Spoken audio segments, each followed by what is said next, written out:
हाय, hello, नमस्कार सर्वांना. तुमचं पुन्हा एकदा स्वागत आहे एका नवीन व्हिडिओमध्ये. आणि आजचा व्हिडिओ हा खूपच शॉर्ट आहे. ही आहे एक रेसिपी, ती म्हणजे कोकम सरबत. कोकम सरबत हे सगळ्यांनाच माहीत आहे आणि आपल्यापैकी बहुतेक जणांचं फेवरेटही आहे. तर हे मी आज दाखवणार आहे आणि हे आपण जे रेडीमेड सरबताचं मिक्सचर असतं ते घेतलेलं आहे आणि हे खूप स्ट्रॉंग असतं. याला आपण डायल्यूट करणार आहोत आणि याला डायल्यूट करायची गरज असते.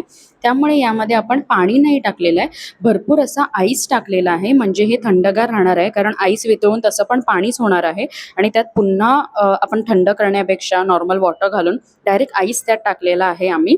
त्यानंतर चाट मसाला टाकलेला आहे, भरपूर असं काळं मीठ टाकलेलं आहे, कारण काळ्या मिठाला चव ही अप्रतिम असते आणि ती अशा सरबतांमध्ये खूप छान लागते.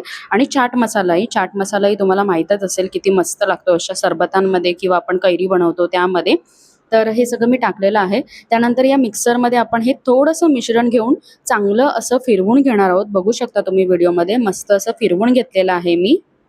आणि याचा कलर तुम्ही बघू शकता किती मस्त आलाय. आणि जे बाकीचं जे होतं मिश्रण आपलं, त्यात आपण हे मिक्स केलेलं आहे, कारण हे खूप चांगलं डायल्यूट होणार आहे आणि खूप छान लागणार आहे. हे मी माझ्या पद्धतीने बनवायचा प्रयत्न केलेला आहे आणि हे असं बनवून झाल्यानंतर मस्त असं सर्व्ह केलेलं आहे मला. बघू शकता किती टेम्प्टिंग आणि एकदम असं या उकाड्यामध्ये थंडगार वाटणारं असं पेय, आपल्या महाराष्ट्राचं पारंपरिक पेय म्हणजे कोकम सरबत. आणि हे सगळ्यांनी ट्राय करा. व्हिडिओ आवडला असेल तर लाईक करा, कमेंट करा आणि ही रेसिपी कशी वाटली हे मला नक्की सांगा. आणि अजून काही रेसिपी बघायला आवडतील तर मला कमेंट करून नक्की सांगा. तर भेटूया पुढच्या व्लॉगमध्ये. तोपर्यंत बाय बाय गाईज.